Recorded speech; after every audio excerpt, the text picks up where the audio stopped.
Radio उड़ान के updates लेने के लिए इस चैनल को सब्सक्राइब कीजिए और इस वीडियो को ज्यादा से ज्यादा लाइक कीजिए और शेयर कीजिए। For more info log on to www.radioudan.com।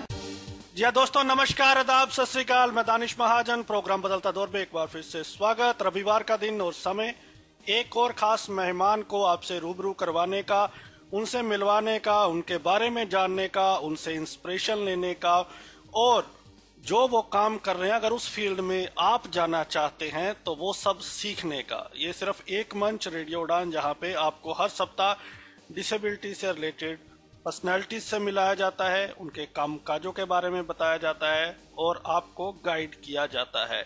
हमारे साथ जो आज के गेस्ट है बहुत खास हैं। उनका तारुफ अगर मैं करवाना शुरू करूं तो पूरा शो निकल जाएगा। वो लाइफ कोच हैं, हैप्पीनेस कोच हैं, वो ऑथर हैं, डिसेबिलिटी एक्टिविस्ट हैं, डिजाइनर हैं, एक्सेसिबिलिटी पे काम करते हैं। कई अवार्ड्स उनके नाम हैं, कई बड़े प्लेटफॉर्म्स पे उन्होंने अपनी टॉक्स डिलीवर की हैं, कई नेशनल इंटरनेशनल ऑर्गेनाइजेशन से उन्हें अवार्ड मिली हैं। उन्होंने एक किताब लिखी है, मोदी साहब से भी उन्हें अप्रिसिएशन मिली है। तो ये तमाम चीजें सिर्फ एक शख्स के बारे में जिनसे हम आज आपका राब्ता कायम करवाने जा रहे हैं। हमारे साथ हैं डॉक्टर साई कौस्तुभ दास गुप्ता जी, जो बेसिकली बंगाल से हैं और अभी आंध्रा में हैं। डॉक्टर साहब, बहुत बहुत स्वागत आपका। नमस्कार दानिश जी, बहुत बहुत अच्छा लग रहा है रेडियो उड़ान में आके, और सारे दर्शकों श्रोता जो लोग हैं हमारे साथ जुड़े हैं, सबको मेरा हार्दिक welcome. Thank you so much. Doctor साहब, इतना बड़ा बायो कैसे लगता है जब इतना अचीव आपने किया है? How do you feel? सच कहूँ तो वैसा कुछ फील नहीं होता है, क्योंकि मेरे लिए सब कुछ अचीव करना मतलब ऐसा था कि मुझे करना है सब कुछ, सिर्फ मेरे लिए नहीं, बाकी लोगों जो मेरे को देख के अनुप्रेरणा लेते हैं, जो मुझे देख के इंस्पायर होते हैं, उन सबके लिए मैं एक करके इतना कुछ आज हासिल कर लिया। तो जब मैं बैठता हूँ और सोचता हूँ, मुझे थोड़ा अजीब सा ही लगता है कि वाकई में सब कुछ अचीव किया हो या ये सारा कुछ सपना है। पर जब मैं देखता हूँ तो लगता है कि हाँ, हौसलों का जो उड़ान था मेरा काफ़ी कलरफुल था और काफ़ी चैलेंजिंग भी था, बट फाइनली अच्छा लगता है कि एक सेटिस्फेक्शन मिलता है कि चलो लोगों के मुस्कुराहट में कुछ मैं कुछ कंट्रीब्यूशन कर सका। सो ये मेरे लिए बहुत बड़ा बात। डॉक्टर साहब, थोड़ा हमें अपनी डिसेबिलिटी के बारे में बताएं। 50 से ज्यादा फ्रैक्चर हुए आपकी बोन्स के, ब्रिटल बोन डिसीज, ये क्या होती है? मैंने सुना है कि ये रेयरेस्ट डिसीज है, कोई 50,000 लोगों में एक शख्स को होती है। तो ये डिसेबिलिटी क्या है और आप कब इफेक्ट हुए इससे? हाँ, तो ये जैसा आपने कहा कि ये बहुत रेयर डिजीज है, तो all over world 7,000 rare disease के अंदर ये आता है, जिसका अभी तक कोई इलाज नहीं है। इसको पूरा नाम जो इसका है ऑस्टियोजेनेसिस इम्परफेक्टा, जिसको कॉमनली सब लोग बोलते हैं ब्रिटल बोन डिजीज। और ये डिजीज के चलते आपका हड्डी कभी भी कहीं भी टूट सकता है, क्योंकि उसमें कोलाजन नामक एक जो अंदर रहता है, जो मसल और बोन को मजबूत बनाता है, वो उसका कमी रहता है।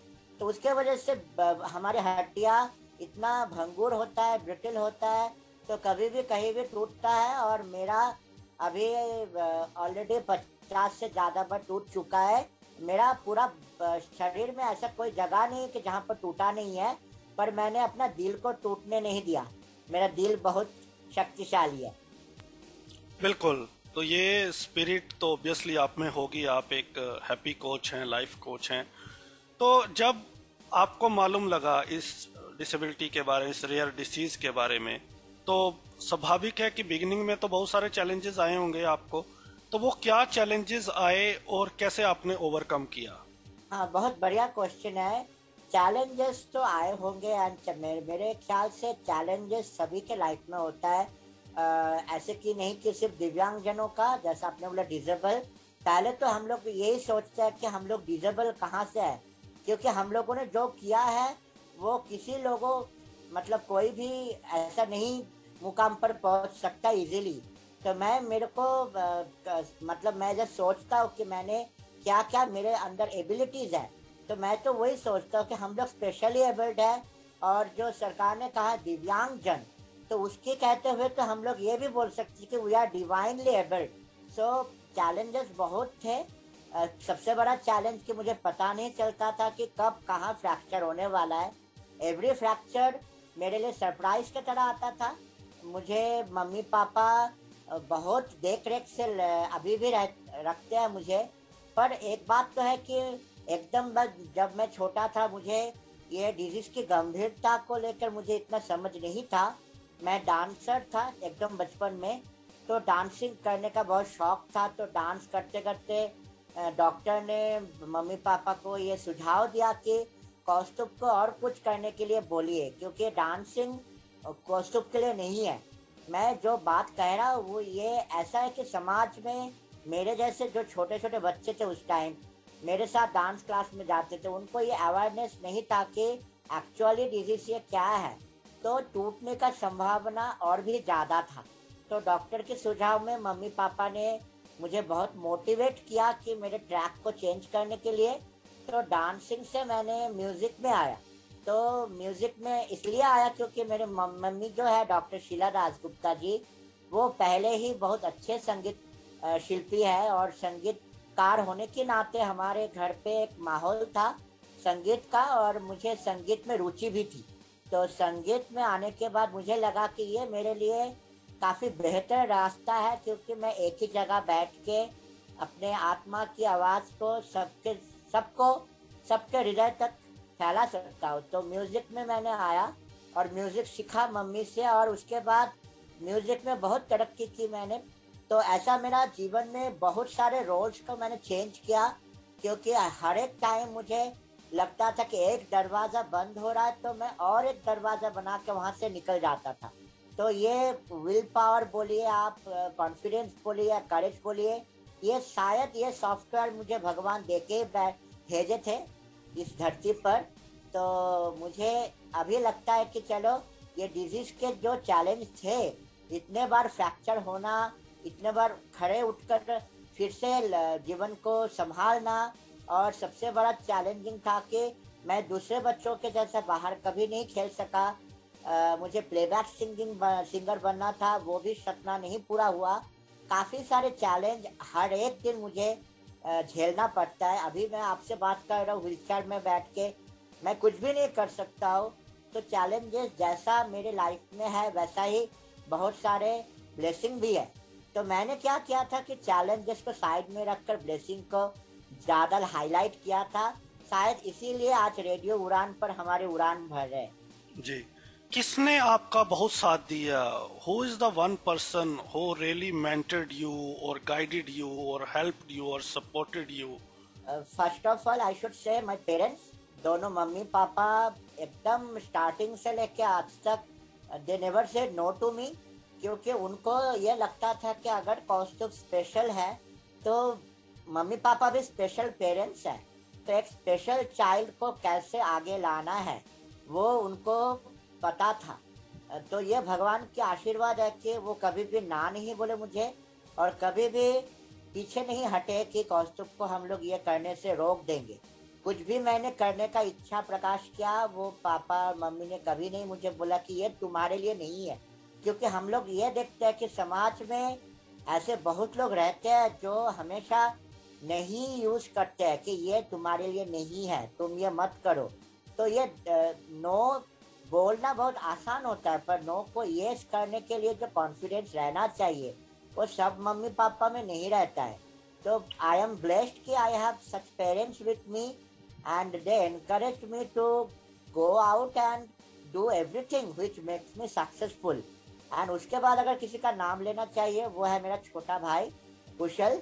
एंड कुशल ने ऐसा मुझे इंस्पायर किया कि एक छोटा भाई होने के नाते वो मेरे से भी बड़े होकर मेरे को गाइड किया है, और बहुत कुछ ऐसा है मेरे जीवन पे जो कुशल ने मुझे मोटिवेट किया कि जैसा बंगाली में बोलते हैं बड़े भाई को दादा, वो बोलते हैं कि दादा आप कर पाओगे, ये आप ट्राई करो, आपसे होगा ये, आप ये करके सबके सामने एक मिसाल बनो और सबको दिखाओ कि 90% दिव्यांग हो के व्हीलचेयर में बैठने से आप मतलब ऐसा नहीं कि आप रोक लिया अपने आप को, ये तो एक चैलेंज है और ये चैलेंज को मीट करना आपके पॉसिबल है, आपके लिए पॉसिबल है। तो ये you are truly blessed, there is no doubt about that कि यू गॉट सच पेरेंट्स, तो और पूरी फैमिली, तो उनको भी सल्यूट है। And you have delivered, you have made them proud to by your capabilities and by your hard work. Doctor साहब ये बताएं कि बड़ी यूनिक सी चीज आपने चूज की, हैप्पी अनलिमिटेड करके एक आपकी कम्युनिटी है, और मैंने बिगिनिंग में नहीं बताया था लिसनर्स को कि आप म्यूजिक कंपोजर भी हैं, AR रहमान जैसे स्टार्स के साथ आपने म्यूजिक कंपोज किया है, तो हर जगह आप हैं जैसे मैंने कहा था। तो ये हैप्पीएस्ट जो अनलिमिटेड कम्युनिटी है, जो हैप्पी कोच है, लाइफ कोच है, instead of doing any government job, ये आपके माइंड में कैसे आया? हाँ, बहुत बहुत ही यूनिक सा क्वेश्चन है। हैप्पीनेस अनलिमिटेड का शुरुआत ऐसा हुआ कि बीच में मेरा जो जीवन यात्रा है पूरा बचपन से लेकर आज तक, तो पहले तो बहुत कठिनाइयाँ थी, उसके बाद मैंने कठिनाइयों को बैलेंस करके आगे बढ़ना स्टार्ट किया। फिर मुझे आंध्रा आना पड़ा मेरे इलाज के लिए, और भी बहुत कुछ पर्सनल रीज़न था। मैं मेरे फैमिली के साथ पूरे आंध्रा में शिफ्ट हो गए। उसके बाद 2009 से लेके 2015 तक ये 6 साल मैंने सच में देखा कि डिप्रेशन क्या होता है। आजकल जब लोग कोरोना वायरस आया पैंडेमिक के दौरान बोलते हैं कि डिप्रेशन आ रहा है, तो मुझे लगता है कि एक्चुअली लोगों ने देखा ही नहीं डिप्रेशन क्या है। तो मैंने वो 6 साल एक ही कमरे में एक ही बिस्तर पर बंद अवस्था में था, और मेरा कोई भी शरीर के कोई भी पार्ट काम नहीं कर रहा था, और मैं व्हीलचेयर में बैठने का लायक भी नहीं था। तो मुझे 6 साल उस कमरे में गुजारना पड़ा अपने आप को मोटिवेट करके। पहले तो बहुत डिप्रेशन था, फिर मैं जब उठ के बाहर आया, वो स्टोरी बहुत लंबा है, मैं कट शॉर्ट करता हूँ कि जब मैंने डिज़ाइनर बन के और किताब लिखने के बाद मोटिवेशनल स्पीकर बना और बाहर आया, 6 साल के बाद आसमान को देख के मुझे लगा कि ये सच में लोग जो कहते हैं कि आसमान अपना अपना आसमान होना चाहिए, और यहाँ पर आप जो भी कलर करना चाहते हो आप कर सकते हो। तो इसलिए ये जो रिसेंटली एक फिल्म आया था द स्काई इज पिंक, तो मुझे भी लगता है अपना आसमान अपने आप को कलर करना चाहिए। तो मैंने तब सोचा कि अगर मैंने बाहर आया तो इसके पीछे बहुत बड़ा कारण होगा। तो मैंने जब मिलना स्टार्ट किया सब लोगों से, मुझे लगा कि सब लोगों में सब कुछ है, पर एक चीज़ की कमियां है कि they are running out of anything, they are running for nothing and they are looking for real happiness. और सच्ची खुशियाँ के पीछे दौड़ते दौड़ते they are becoming sad and they are wasting their time, and real happiness is not there anywhere outside, it lies within। तो अपने अंदर झांकना चाहिए, वो सबको पता नहीं है। तो मैं देखा हो कि एक्चुअली डिप्रेशन से बाहर आने के बाद जो खुशियाँ मिलती है वो उसका कोई मतलब अंत नहीं है, this is unlimited. So that unlimited happiness made me to start my own community, Happiness Unlimited. Then I also started researching on happiness. मुझे उसके बाद फ्लोरिडा के ट्रांसफॉर्मेशन एकेडमी से सर्टिफिकेशन मिला हैप्पीनेस कोच का, एंड मैं पहला दिव्यांग हूँ भारत का जो हैप्पीनेस कोच है। एंड मैंने उसके बाद सेशन लेना स्टार्ट किया कि आप कितना भी कॉम्प्लेन करो, कॉम्प्लेन के बाद आपको कुछ हासिल नहीं होने वाला है। तो साइड रखो कॉम्प्लेन को और एक नया जीवन को क्रिएट करो। तो ये सेशन लेते लेते मैं हैप्पीनेस अनलिमिटेड कम्युनिटी का स्टार्ट किया, जहाँ पर लोगों को मैं दाखिल देता हूँ सिर्फ एक ही शर्त में कि आपको हंसना है, और बिना शर्त आपको एक हंसी आपके अंदर से लाना है। और आप जब हंसोगे तो आप देखोगे कि आपके चारों ओर जो आनंद फैलाएगा उसका कोई अंत नहीं होगा। So that chain is creating happiness chain, whoever is coming into this community, so that's the journey of happiness unlimited। कुछ टिप्स दीजिए हमारे लिसनर्स को भी। ये समझना सबके लिए जरूरी है कि जो कोचिंग क्लासेस होती है वो टोटली डिफरेंट होती है, एक शो के अंदर वो नहीं किया जा सकता। वो आप डॉक्टर साहब के साथ जुड़ सकते हैं। आपको ईमेल प्रोवाइड करवाई जाएगी, इनकी कॉन्टैक्ट डिटेल्स भी। तो अगर आप भी इनकी जर्नी का हिस्सा बनना चाहते हैं, if you want to be happy, if you want to lead a healthy life, if you want to experience something new, तो you can get in touch with doctor Sai. Doctor साहब 2-3 टिप्स तो दीजिए कम से कम हमारे लिसनर्स को। जरूर दानिश जी, मैं हाँ, जैसा आपने बोला कि जो हैप्पीनेस अनलिमिटेड कम्युनिटी है वो तो वहाँ पर कोई भी जुड़ सकते हैं, सिर्फ उनको हैप्पीनेस मैसेज को फैलाना है। It is fully free of cost community. वहाँ पर जुड़ने के लिए एक ही मतलब मैं अमाउंट लेता हूँ, वो अमाउंट ऑफ हैप्पीनेस आपको, क्योंकि मुझे लगता है the happiness and smile which is coming free of cost to you, आपको एक भी पैसा खर्चा नहीं करना पड़ता है आपको मुस्कुराने के लिए। तो क्यों हम लोग मुस्कुराने से पीछे हट रहे हैं? क्यों हम लोग सेल्फी के टाइम में सिर्फ मुस्कुराते हैं, या किसी को प्रेस करना है, किसी को कुछ काम करवाना है किसी से, तब हम लोग मुस्कुराते हैं? ऐसा नहीं है। मुस्कुराना एक हमारा स्वभाव है, ये एक निजी क्या बोलते हैं, एक नेचुरल थिंग है। तो मुझे यही लगता है कि इस कम्युनिटी में जितने लोग भी आएंगे, नया उसको मुस्कुराहट मिलेगा। और जो कोचिंग मेंटरिंग सेशन है वो तो अलग है, अगर किसी को करवाना है जरूर आप कांटेक्ट कीजिए। पर आज के सेशन, आज का जो हमारा ये उड़ान हो रहा है रेडियो उड़ान में सबके साथ, वहाँ पर मैं 2 मेन हैप्पीनेस मंत्र आपके साथ शेयर करवाना चाहता हूँ। या आप सुन के रिकॉर्ड भी कर सकते हैं, लिख भी सकते हैं। ये 2 हैप्पीनेस मंत्र बहुत इम्पोर्टेंट है हर समय हैप्पी रहने के लिए। फर्स्ट ऑफ ऑल कि अपने से और किसी से कभी कंपेयर नहीं कीजिए, क्योंकि हम लोग जजमेंटल होके और लगता है कि अच्छा उसको सैमसंग है, मुझे नोकिया है, मुझे भी सैमसंग का फोन चाहिए। कुछ दिन बाद वो आईफोन खरीदता है, हमें लगता है कि अरे वो आईफोन खरीद लिया, तो मेरा हैप्पीनेस चला जाता है सैमसंग से आईफोन तक।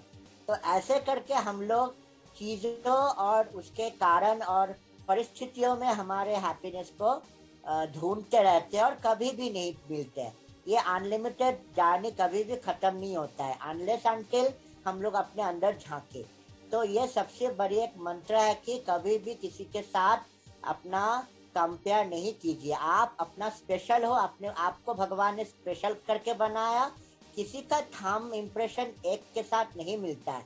सो you are special and born for some special purpose, so never be judgmental. और सेकेंड मंत्र जो है, रियल हैप्पीनेस कहाँ पर मिलता है? मुझे जरूर ये मालूम हो रहा है कि जो लोग मुझे अभी सुन रहे हैं उसके मन में ये आ रहा है कि हैप्पीनेस आप जो बोल रहे हो वो कहाँ पर मिलेगा। तो real happiness lies in gratitude. आप सारा दिन जो भी कुछ कर रहे हो, आपको ऑलवेज भी ग्रेटफुल रहना है कि आपको आज आप सक्सेसफुल हो, आप अपने जीवन पे कहाँ पर भी पहुंचे हो, इसके पीछे जो लोगों का योगदान है उनके प्रति आप ऑलवेज बी ग्रेटफुल। वो अपने मम्मी पापा हो सकते हो, आपके पति हो सकते हैं, पत्नी हो सकते हैं, बच्चे हो सकते हैं, रिश्तेदार हो सकते हैं, हमारे कम्युनिटी भी हो सकते हैं। तो जिसके प्रति आप आभार रहोगे तब आपको ये हैप्पीनेस आएगा अंदर से। Because real happiness is not a destination, it's a journey. और ये जर्नी आप जब स्टार्ट करोगे तभी आपको सच्ची खुशी और आनंद के महसूस होगा। आपके मुंह में, आपके चेहरे पे एक मुस्कुराहट आएगा जो आप देखोगे कि सब में रिफ्लेक्ट हो रहा है। तो real happiness lies in gratitude. So always be grateful, always be thankful to all the people whoever you are coming across in your life. Always say thank you. So ये 2 मंत्र बिल्कुल, thank you so much. I think आप happy हो पाएंगे। बिल्कुल doctor साहब, आपने बहुत ही इम्पोर्टेंट मंत्र दिए, don't compare anything with other. तो ये एक बाकी चीज है और ग्रेटिट्यूड हमें करना ही चाहिए।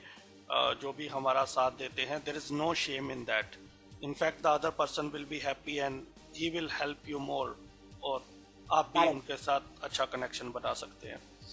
डॉक्टर साहब, एक बहुत बड़ा इशू है डिसेबिलिटी सेक्टर में, वो इनएक्सेसिबिलिटी का, जिस पर आपने काम शुरू किया है। तो बताइए थोड़ा सा, क्यों आपको लगा कि एक्सेसिबिलिटी पे काम होना चाहिए? आपने एक्सेसिबल गोवा ट्रिप भी किया है, और आप क्या चाहते हैं? हाँ, एक्सेसिबिलिटी ऐसा एक शब्द है जो भारत के बहुत लोगों ने अभी तक उसके साथ रूबरू नहीं हुआ है। अगर आप कोई भी अभी अभी भी आप होटल पर फोन करो, कोई होटल पर, और पूछो कि आपके होटल में फ्यूचर वालों के लिए रैंप है क्या, तो वो जवाब देंगे। मैं 5 स्टार होटल की बात नहीं कर रहा हूँ, नॉर्मल होटल में तो पहले तो वो रिप्लाई देंगे रैंप, रैंप क्या होता है। तो उन लोगों को तो ये पता ही नहीं है कि रैंप क्या होता है, एक्सेसिबिलिटी क्या होता है। तो इसलिए मैंने जब 6 साल बाद बाहर आया तो मुझे जाके ये मालूम हुआ कि भारत अभी भी काफी पीछे है, काफी मतलब काफी हद तक पीछे है। पब्लिक प्लेसेस, पार्क वगैरह जहाँ पर रैंप होना चाहिए, wheelchair friendly zone, government differently able disability act के अनुसार हमारे सरकार बहुत कुछ करने के लिए कोशिश कर रहे हैं। पर मुझे ये बात बताते हुए कुछ खराब लग रहा है कि शायद मेट्रो सिटीज में एक्सेसिबिलिटी लेके काम हो रहा है गवर्नमेंट से, शायद एक्सेसिबिलिटी लेके मेट्रो सिटीज में काम हो रहा है, बट हम जहाँ पर रहते हैं छोटे छोटे शहर पर, छोटे छोटे टाउन पर, लोगों को पता नहीं है कि एक रैंप, एक व्हीलचेयर बंदों का कितना जरूरत होता है। कैसे, क्योंकि ये रैंप में सिर्फ व्हीलचेयर वालों नहीं, एक ओल्ड एज पर्सन भी जा सकते हैं, उनको भी एक रैंप चाहिए होता है जहाँ पर वो अपने व्हीलचेयर लेके ऊपर जा सकते हैं। तो इसलिए मैंने एक्सेसिबिलिटी के ऊपर रिसर्च किया और लंदन यूनिवर्सिटी से मुझे डॉक्टरेट मिला। मैंने मेरे जगह जहाँ पर मैं रहता हूँ, मैं यहाँ पर कैंटीन कुछ जगह मैंने रैंप बनवाया और मैंने एक्सेसिबिलिटी लेके बहुत लोगों से बात किया। और ये जो आपने बोला कि फॉरेन कंट्रीज में वहाँ पर रूल्स ही है कि आप कोई बिल्डिंग बनाने से पहले ही आपको वहाँ पर ramp and everything should be there. Not only locomotor category, जो लोग ब्लाइंड है, जो लोग डेफ एंड डम है, सबके लिए लिफ्ट के अंदर सुविधाएं रहता है। ये सारे वो लोग बाय लॉस करते हैं। यहाँ पर भारत में लॉ रहने पर भी लोगों में अवेयरनेस नहीं है कि वो रैंप बनाकर ऊपर में साइन बोर्ड चिपका देते हैं कि ये व्हीलचेयर लोगों के लिए है। तो आप समझ सकते हो कि एक्सक्लूशन भरकर है कम्युनिटी में। तो वहाँ पर इंक्लूशन के बारे में बात करना काफी चैलेंज है। इसलिए मैंने प्रैक्टिकली जाकर काफी जगह सुधार करने की कोशिश की। मैंने अपना सुझाव दिया कि आप कितने कम खर्च में एक रैंप बनाकर एक जगह को एक्सेसिबल कर सकते हो। तो इसके लिए मैंने बहुत सारे कंट्रीज में मैंने मोटिवेशन टॉक दिया है। मैंने गया तो नहीं हूँ क्योंकि वहाँ पर भी एक इशू है कि फ्लाइट्स, जो हमारा फ्लाइट एयर इंडिया बोलिए, आप कुछ भी बोलिए, कि मतलब जो हमारा फ्लाइट्स है, कहाँ पर भी हमारे जैसे ओआई पीपल, ऑस्ट्रेलियन पीपल के लिए अभी भी हवाई जहाज में उठना और बाहर कंट्रीज में जाना अभी के लिए भी बहुत प्रॉब्लमेटिक है। So there is no easy communication for a people who is having severe disability. तो मैं इसके ऊपर चर्चा कर रहा हूँ, काम करने के लिए कोशिश कर रहा हूँ। आप लोग सब साथ आइए, हम लोग एकजुट होकर कुछ ना कुछ तो करेंगे। और एक लास्ट थिंग मैं बोलना चाहता हूँ, क्योंकि बहुत लोग सुन रहे हैं, डिसेबिलिटी एक्ट बहुत अच्छा बना है, पर कुछ पॉइंट वहाँ पर है जो एकदम ही बेकार है, क्योंकि वो उन लोग नहीं सोचते हैं कि अगर वो डिसेबल हो तो उनको क्या क्या दिक्कत आ सकता है। तो मेरा एक सुझाव है कि जब डिसेबिलिटी एक्ट का परिवर्तन होता है, उस मीटिंग पे एक दिव्यांग लोगों का शामिल होना सख्त जरूरत है। नहीं तो एक दिव्यांग लोग ही बोल सकते हैं कि what is the main issues they are facing. एक एबल लोग कैसे कुछ रूल बना सकते हैं ना। तो ये मेरा सुझाव है। डॉक्टर साहब, जब आरपीडी एक्ट बन रहा था तब काफी ऑर्गेनाइजेशंस थी, उनमें एनएफबी, एनपीआरडी, काफी डिसेबल्ड लोगों ने कंट्रीब्यूट किया था। लेकिन ये बात सही है कि उनकी कई बातों को माना जाता है, कईयों को नहीं माना जाता, और बड़े स्केल पर और डिसेबल्ड को इंक्लूड करने की जरूरत है और उनके सजेशंस लेने चाहिए। इससे मैं आपसे इत्तेफाक रखता हूँ। एब्सोल्युटली, ये एकदम, मतलब मैं आपको छोटी सी एक चीज बताता हूँ। जैसा हम लोग हमारे कार को मॉडिफाई करते हैं, व्हीलचेयर फ्रेंडली करते हैं, तो जब जहाँ पर टोल गेट में उसको स्टॉप करके पूछा जाता है कि क्या आपका गाड़ी आप खुद चलाते हो तो तब मैं ये क्वेश्चन पूछता हूँ कि क्या आपको लगता है कि 90% एक बंदा जिसको एक ही उंगली काम करता है वो कैसे गाड़ी चलाएगा? तो ये सारे जो रूल्स है, ये रूल्स को परिवर्तन करना चाहिए प्रैक्टिकली सोच के, कि ऐसा नहीं कि आप रूल बना दो और बस हो गया। रूल बनाने के टाइम प्रैक्टिकली सोचिए कि इसका इम्प्लीमेंट क्या होगा और इसके किस किस का क्या दिक्कत आ सकता है। तो ये सोचना चाहिए। बिल्कुल। डॉक्टर साहब, अपनी किताब के बारे में बताएं। उस किताब को कैसे आपने शुरू किया और कैसे पढ़ सकते हैं हम लोग उस किताब को, और क्या है उसमें खास? किताब की खास बात तो यह है कि अभी तक ये 10 लैंग्वेज पर ऑलरेडी ट्रांसलेट हो चुका है। 2015 में मैंने लिखना स्टार्ट किया था और मैंने दो ही महीने पर ख़त्म किया। मैं एक ही उंगली का इस्तेमाल करके ऑन स्क्रीन कीबोर्ड में माउस के जरिए मैंने ये किताब लिखा। ये किताब का नाम है my life my love my dear Swami. अभी लोगों के मन में ये क्वेश्चन आ सकता है कि ये स्वामी कौन है। तो लोगों की जानकारी के लिए, मैं जहाँ पर रहता हूँ पुट्टपर्ती में, यहाँ पर भगवान श्री सत्य साई बाबा का आश्रम है। मैं उनका डिवोटी हूँ, तो उनका मार्गदर्शन, उनका आदर्श मेरे लाइफ में बहुत बड़ा रोल प्ले करता है। तो मैं ये इस किताब को उनको डेडिकेट किया था। इसलिए इसका हिंदी भी है, मेरा जीवन मेरा प्रेम मेरे प्राण सखा भगवान। तो भगवान का स्पिरिचुअलिटी के साथ डिसेबिलिटी का कोई रिलेशन नहीं है, पर क्योंकि मैं एक स्पिरिचुअल बैकग्राउंड से बिलोंग करता हूँ, तो मुझे लगता है कि अगर आपको सक्सेसफुल होना है तो कहीं ना कहीं एक सुपर पावर आपको हमेशा साथ देता है। तो उसके ऊपर बिलीव करना चाहिए, अपने आप पे बिलीव करना चाहिए। और ये किताब इंग्लिश में मैंने लिखा है, जैसा आपने पहले कहा, एकदम शुरुआत में मैंने मोदी जी को भेजा था। मोदी जी ने अप्रिशिएशन किया कि आपने एक उंगली में इतना अच्छा किताब लिखे है। तो आगे जाकर आशा है कि आप और भी लोगों को ऐसे ही अपने प्रेरणादायक स्टोरी से प्रभावित करेंगे। और किताब मैंने ऑनलाइन कभी भी नहीं रखा है, क्योंकि ऑनलाइन रखने से क्या होता है कि कभी कभी इसका जो मूल्य मैंने रखा है वो इधर ऊपर नीचे होता है। तो ये किताब अगर किसी को चाहिए तो मुझसे कांटेक्ट कीजिए, मैं पर्सनली कोरियर या पोस्ट करूंगा। और सबसे बड़ी बात है कि विदाउट एनी पब्लिसिटी मेरे घर से ही 3000 कॉपी सोल्ड आउट हुआ था, जो कि मेरे लिए अभी भी आश्चर्य लगता है कि कैसे इतना कॉपी सोल्ड आउट हुआ। पर वो है ही इतना मज़ेदार कहानी, और कहानी ऑफ ए पर्सन जिन्होंने स्टार्ट तो किया था एक मतलब छोटी सी गांव से, कुछ भी नहीं आता था, उसको इंग्लिश बोलना नहीं आता था, लोगों से कम्युनिकेशन करना नहीं आता था, पर वही बंदा आज भारत को रिप्रेजेंट कर रहा है, भारत को एक जगह लेके गए हैं ग्लोबल आइकॉन बन के। तो वही कहानी है इस बुक में। आप लोग पढ़ने से आपको पूरा कहानी पता चलेगा। बिल्कुल। डॉक्टर साहब, what is the happiest moment of your life?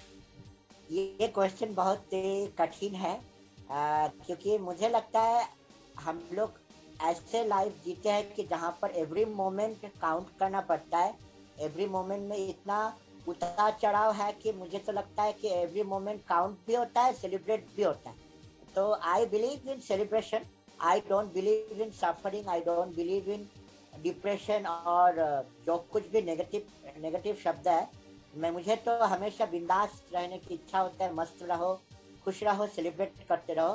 तो मुझे अगर आप पूछते हो स्पेशली कि कौन सा मेरा हैप्पीएस्ट मोमेंट है, मैं तो बोलूँगा कि अभी आपसे बात करो, ये भी मेरा हैप्पीएस्ट मोमेंट है।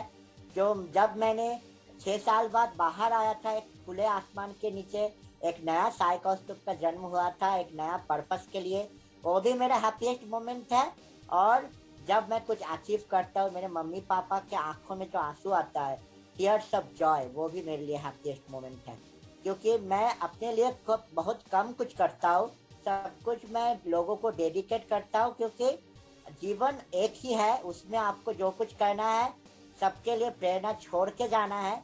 और ऐसा नहीं है कि हम कब चले जाए, ये धरती से पता नहीं ये कब चले जाए, बट जब भी जाए लोगों में ये संदेश छोड़ के जाए कि अगर साई कौस्तुभ ना भी रहे पर उनका मुस्कुराहट रह जाए।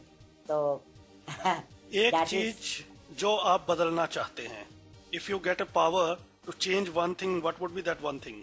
I want to change everyone's mind towards disabled people. लोगों का जो सोच है हमारे तरफ की, डिसेबल हो बोल के आप पीछे आओ, डिसेबल हो बोल के आप ये कंपनी में आप लीडर नहीं बन सकते, डिसेबल हो बोल के आप ये पढ़ाई नहीं कर सकते। तो ये जो लोगों की सोच है, I want to change that mind setup, because change is something which is always constantly happening. So if I get a power from super energy, I will change everyone's mind, and though I don't need any sympathy, I will change them to all to positive towards a different level community. What is the one thing that you believe disability community should also introspect and improve within? One thing I believe they should they have to have the power of belief. They have to have the power of confidence कि they are not only special but they are limited edition. So अपने आप को कभी छोटा नहीं समझे. We are enough capable to shape this world. और हम लोग Did you ever face any kind of discrimination where you completely got broken? Absolutely. Discrimination अगर नहीं होता तो आज मैं D30 लिस्ट में नहीं आता था.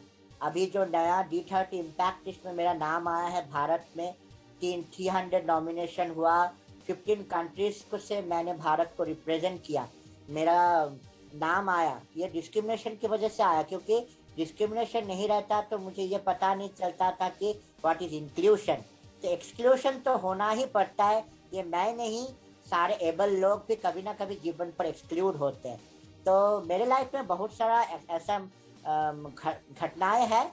मैं ये कुछ शेयर नहीं करना चाहता हूँ समय की पाबंदी में, पर discrimination is always there to difference the positive and negative. So discriminate होते हुए भी आप पॉजिटिव को पहचान पाते हैं. हॉबीज क्या है आपकी? नए नए लोगों से मिलना, कुछ नया डिशेस बनाना. मैं मम्मी को बोलता रहता हूँ पनीर बनाओ, इससे यह बनाओ. मुझे कुकिंग में हॉबीज है. अच्छा मूवीज देखना, अच्छा जगह अपने फैमिली के साथ विजिट करना, और सबसे बढ़िया हॉबी तो मेरा ये है कि नए नए लोगों से बातचीत करना, नया कुछ सीखना, हर पल कुछ नया सीखना. फेवरेट सिंगर एंड कंपोजर कौन है आपके? Favourite singer Shreya Ghoshal, favourite composer AR. Rahman. आपका बहुत बड़ा नेटवर्क है, ये कैसे आपने फैलाया? बहुत कम लोग होते हैं डिसेबल जिनका इतना बड़ा नेटवर्क होता है, मेन स्ट्रीम में भी, विद इन द कम्युनिटी भी. मैंने कुछ नहीं फैलाया दानिश जी, ये फैलता गया. क्योंकि मैंने पहले ही बताया, जिसके अंदर वो पावर ऑफ स्माइल है, पावर ऑफ एक्सेप्टेंस है, उसका कुछ करना नहीं पड़ता है. मैंने कुछ, वो अपना आप होता है. क्योंकि जब एक मतलब एक फ्लावर पे हनी रहता है ना, मधुमक्खी अपने आप आते हैं हनी लेने के लिए, मधु लेने के लिए. तो मैं वो मधु जो है, मतलब वो स्माइल ऑफ हैप्पीनेस, वो एक्सेप्टेंस मेरे अंदर रखा है. और सारे लोग मेरे पास आते हैं मेरे से मिलने के लिए, मेरे से कुछ सीखने के लिए, और मेरे साथ रहकर मुस्कुराने के लिए.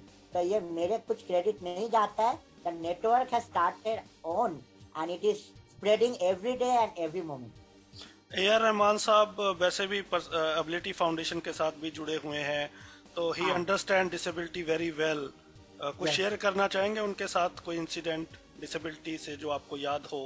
How does he view disability? हाँ, he is not only a composer or not only a musical person, he is a great philosopher, and he believes in that superpower which makes us enable. And he believes that if you have that super ability, like मैं एक ही उंगली use करके आज international graphic designer बना, तो ये तो एक सुपर एबिलिटी है, कोई भी नहीं चैलेंज कर सकता. मेरा 15 के ऊपर वर्ल्ड रिकॉर्ड है, लिम्का बुक ऑफ रिकॉर्ड में मेरा नाम शामिल है.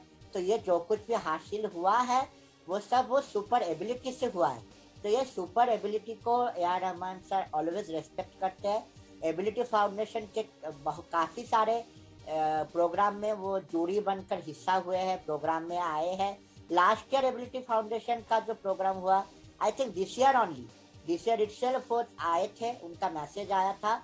और मेरे साथ इंसिडेंट, मतलब ये जो एक नया फिल्म आया रिसेंटली, उसका एक कवर सॉन्ग था. मतलब कवर सॉन्ग उन्होंने ट्विटर में डाला था कि ये कवर सॉन्ग अगर जो कोई करेगा तो they can have a like 1-to-1 with AR. Rahman sir. तो मुझे भी लगा कि चलो ट्राई करते हैं. शिरडी साई का सॉन्ग था, और फिल्म का नाम था 99 सॉन्ग।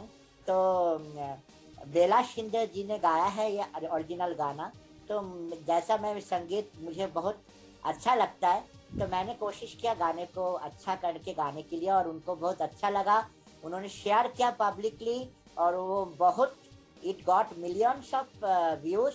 एंड उसके बाद काफ़ी लोगों ने मुझे ये गाने के लिए अनुरोध किया, और काफ़ी लोगों को ये पता चला कि मैं एक्चुअली में म्यूजिशियन हूँ। क्योंकि ज़्यादातर लोग कौस्तुभ को पहचानते हैं, motivational speaker, designer, happiness coach. तो ये सबके बीच मेरा म्यूजिक की कला थोड़ा काफ़ी का छुप जाता है। पर लोगों को ये पता चला कि A R Rahman sir has shared साइकोस्तुभ song, so let's hear one time. तो ये मेरे लिए बहुत बड़ा चीज़ है। श्रेया घोषाल जी ने भी मेरा गाना शेयर किया है। तो शायद मैं प्लेबैक सिंगर नहीं बन पाया, पर इन लोगों का आशीर्वाद मेरे लाइफ में है, और ये आशीर्वाद के साथ मैंने 200 से ऊपर अपना गाना कंपोज किया है, लिखा भी है, सुर भी दिया। 2 लाइनें हो जाए डॉक्टर साहब? हाँ जरूर, क्यों नहीं। मैं ये गाना जो ए आर रहमान जी का जो गाना था, ये मैं गा सकता हूँ थोड़ा आप सबके लिए। प्लीज। आपो साही निहाल करो, जिंदगी बना दो अपना, जिंदगी बना दो अपना, इंतजार हो साए साए, तू मेरा रहनुमा, साए साए मेरे ख्वाबों का तर्जुमा, साए साए तेरा रब है तो है रब का, हो साए साए तू है मेरा मेहरबान। बहुत खूब डॉक्टर साहब, बहुत खूब, मजा आ गया आपसे बात करके। Thank you so much for joining. Doctor साहब, जाते जाते अपनी कॉन्टैक्ट डिटेल्स हमारे लिसनर के साथ शेयर करें, जो आपकी कम्युनिटी में आपका हिस्सा बनना चाहता है, जो आपसे कुछ सीखना चाहता है, तो कैसे आपसे कॉन्टैक्ट हो सकता है? मेरे से कांटेक्ट करना बहुत इजी है। पहले तो साइकोस्तुभ आप गूगल में लिखने से ही more than 500 articles will come, जो मेरे पूरा जर्नी लेके, मेरे अचीवमेंट लेके, मेरे ये डिस्क्रिमिनेटिव स्टोरी, मेरा एक्सेसिबिलिटी, मैं एक्सेसिबल डिज़ाइन भी करता हूँ कपड़ों का, जो लोग आसानी से पहन सकते हैं। तो मैं ब्रांडिंग करता हूँ, एक्सेसिबिलिटी क्लोथिंग करता हूँ। तो ये सब पे आप देख सकते हैं। गूगल पे मेरा यूट्यूब चैनल है साइकोस्तुभ, और फेसबुक में भी आप लोग सर्च कर सकते हैं SAIKAUSTUV,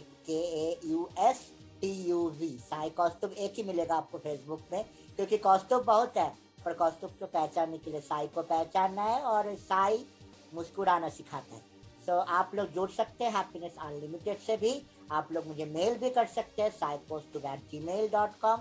आपको जैसे भी चाहिए आप मेरे से जुड़िए, मुस्कुराइए, अपने जीवन को आगे ले जाइए, और कभी भी ना नहीं कहिए। सब कुछ पॉसिबल है, अगर साई कर सकते हैं तो आप लोग भी कर सकते हैं। Thank you so much Danish ji, thank you. Radio Udaan, ये हौसलों का उड़ान चलता रहेगा, क्योंकि पंखों से कुछ नहीं होता है, हौसलों से उड़ान भरता है। Thank you so much. Thank you doctor साहब, आपसे बात करके बहुत मजा आया, और उम्मीद है कि लिसनर्स को बहुत कुछ सीखने को मिलेगा। ढेर सारी प्रेरणा आपसे मुझे भी मिली और लिसनर्स को भी मिलेगी। अपना कीमती समय हमें देने के लिए आपका धन्यवाद। डॉक्टर साहब, अगर कुछ मुझसे रह गया है जो आप शेयर करना चाहते हैं तो आप बिल्कुल कर सकते हैं। जरूर जरूर, धन्यवाद। बहुत अच्छा लगा बात करके, मुझे भी बहुत खुशी हुई। और ऐसे ही रेडियो उड़ान से आप लोग जुड़े रहिए, बहुत कुछ सीखने के लिए, नए नए मेहमान से रूबरू करते रहिए। और thank you so much Danish ji for your time. Thank you so much listeners. अगले सप्ताह फिर मिलूंगा किसी और पर्सनालिटी के साथ। तब तक सुनते रहिए रेडियो उड़ान फ्लाइट ऑफ लाइफ, और इस शो को ज्यादा से ज्यादा शेयर करें, अपने दोस्तों को सुनाएं, रेडियो उड़ान की ऐप को डाउनलोड करें और हमारे परिवार का हिस्सा बने। गुड नाइट, अगले सप्ताह होगी मुलाकात।